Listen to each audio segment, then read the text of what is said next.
go get them again.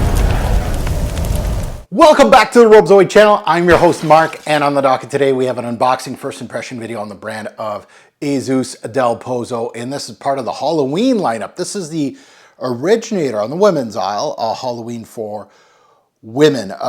Obviously no unboxing needed. This is a returned product to fragflex.com, which they gladly shipped to me for decanting. And here I am saying, hey, before I decant, I'm going to do a video on this. Might as well get some content out for a brand that I haven't really spoken about. Obviously, I think this is definitely my first of the Halloween line. I don't know if I've reviewed anything else. Jesus del Pozo. Do they have anything else than Halloween? It's a brand that I don't know much about, right?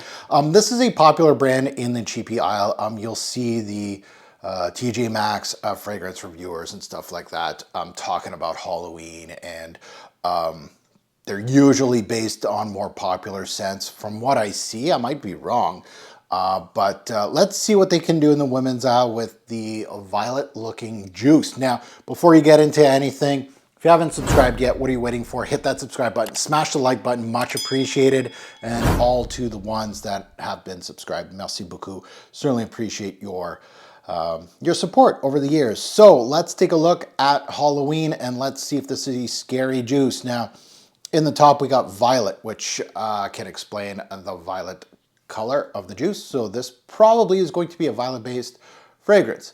Now the name Halloween doesn't have much to do with violet. I'll tell you that right now. Violet's usually more of a powdery floral thing than anything.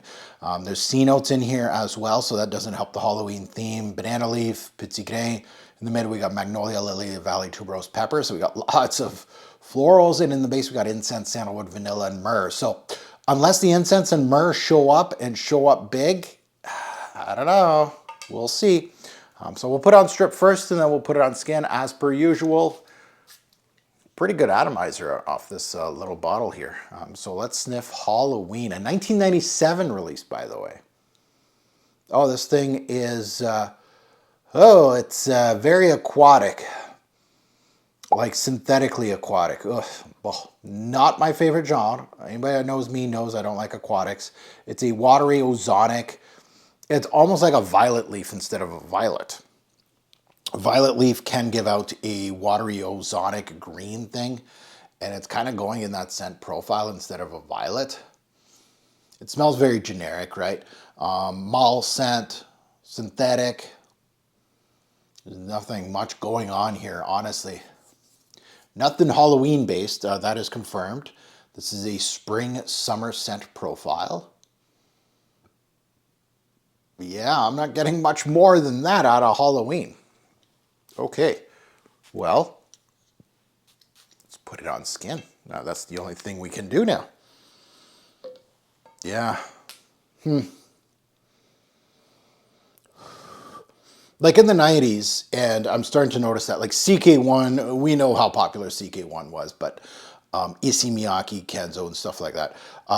You know, that aquatic, ozonic, watery, metallic thing was super popular back then. And especially now, the more I'm delving into the women's aisle, the more I'm seeing a lot more of those than in the men's aisle, actually. It's watery, but it's getting floral now. So now it's going a little green. Banana leaf can do that. Lily of the Valley can do that, like a green stem thing. Okay, I'm getting slight powder here. That can be violet. Yeah. At the end of the day, this screams cheapy to me. And honestly, this will be in the bargain bin, I would assume, but I don't know. But I'm assuming it'll be bargain bin ready for you. But there's so much out there to discover, and this screams 90s to me.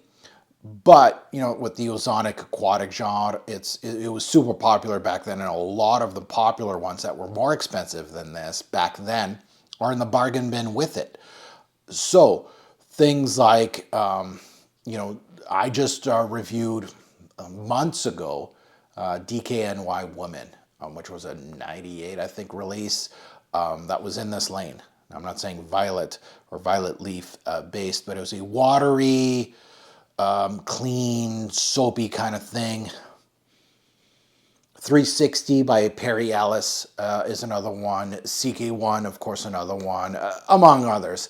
So this is in a very saturated profile in the 90s, and all of them, the better ones that came before this or even after this, which were more expensive back then, are now in the same bargain bin as this thing, which this had maybe a little bit of a, you know, it was in the bargain bins in the late 90s to early 2000s all by itself, and then it might have been a better grab at that point. But now that everybody's in the same bargain bin, it's a free-for-all. And honestly, this is not as well built as the three I just named off. And I'm not saying that just because like Perry Ellis and DKNY and even Calvin Klein aren't, you know, they do have, of course, reputations. Everybody, or most people know in perfumery those brands. They're not the most popular brands or the highest end brands. Calvin Klein had, of course, really good success. Well, every one of those brands had some sort of success in perfumery. Obviously, they're still at it. But better than this, better built than this. Yeah. So it's in that realm. There's not much going on here. Incense, no. Myrrh, no. Sandalwood, pepper, none of these things are showing up. Even vanilla, no.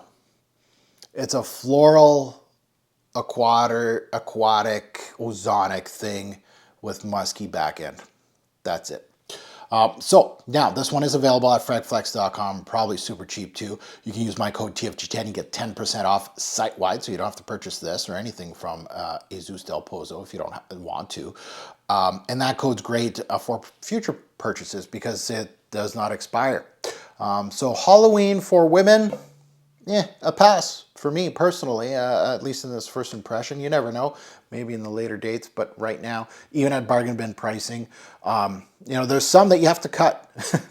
They can't all be great in the bargain bin. It's not always a surprise in the bargain bin. You are going, and I don't mean a surprise in a good way. I mean like a bad surprise. And this is one of those that if you got it, you'd be like, oh, okay, like I'll wear this casually, or it's okay, like it's a first fragrance for somebody because it was like $9.99.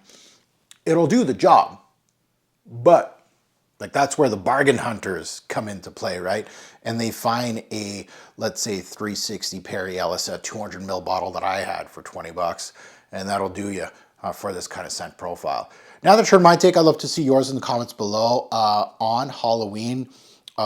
Definitely, if you're a male or a female, you can throw some Halloween ones at me, names of certain fragrances, because this is my first one of Halloween. Maybe there's more of a Halloween themed one, maybe, in the men's aisle that I should be checking out. Let me know. And as always, a great pour fragrance will make a lasting impression. Choose your scent wisely. Thanks for watching, YouTube. Have a good one.